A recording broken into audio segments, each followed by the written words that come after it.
Wala nang maraming paligoy-ligoy pa, diretso sa punto na. Maiksi lang ang komentaryo, pero diretso sa punto. Maraming kuro-kuro, may tiwali, may totoo. Dito, sa puntong diretso tayo.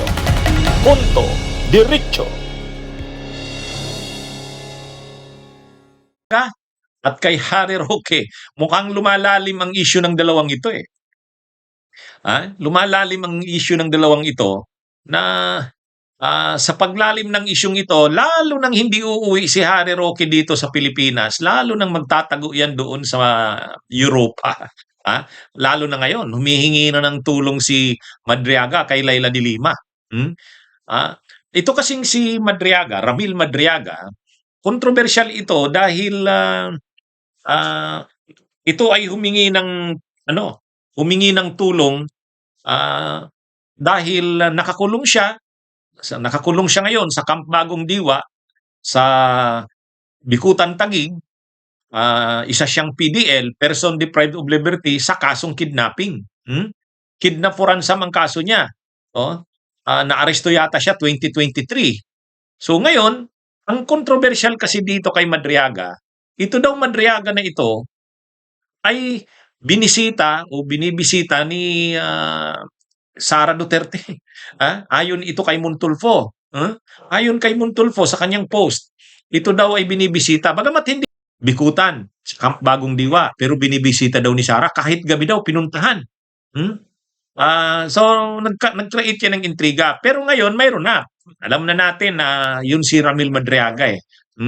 At ngayon, naging controversial kasi may ginawa siyang sworn affidavit.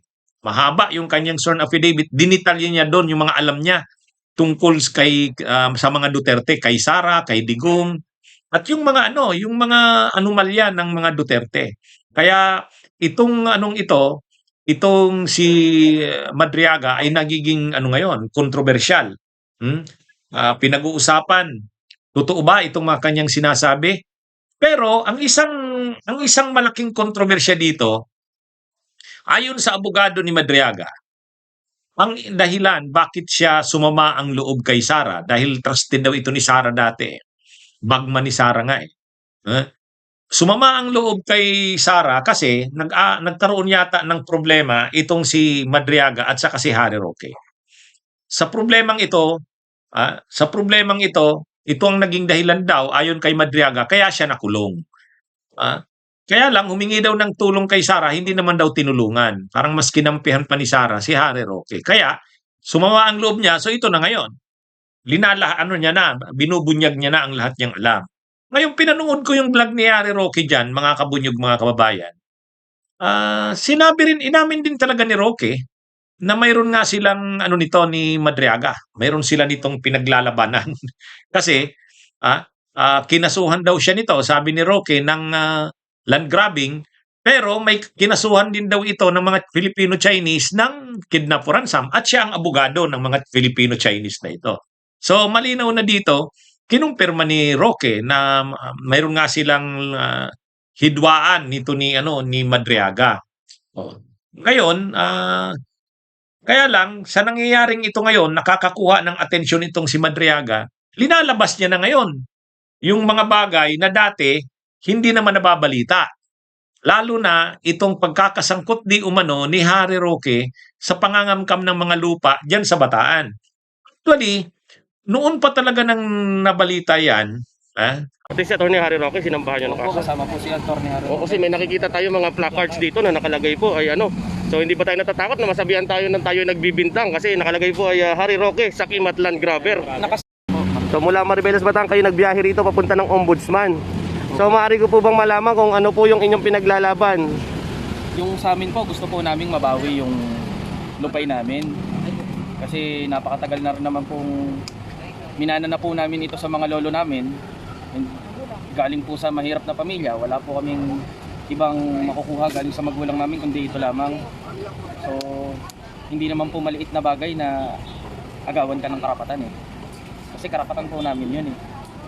So Actually, na-topic ko din yata yan eh. Pero hindi ko alam noon na si Madriaga ang nasa likod niyan ng pagkaso kay Roque.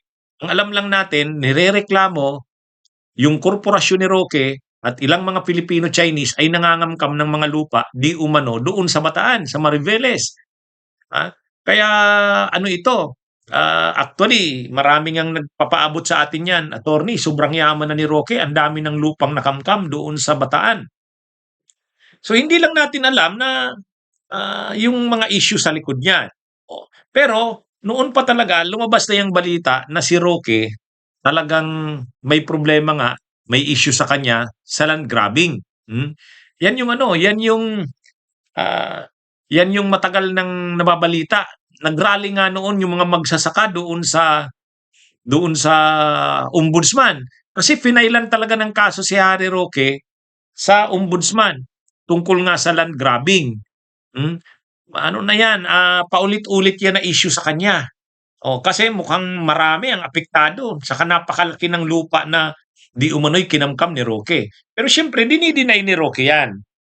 Dinideny ni Roque yan na hindi naman daw niya yan kinamkam, legal daw ang pagkaka-acquire ng mga ano na yan. Pero ano talaga yan? Malaking issue yan sa kanya. Itong land grabbing issue na to.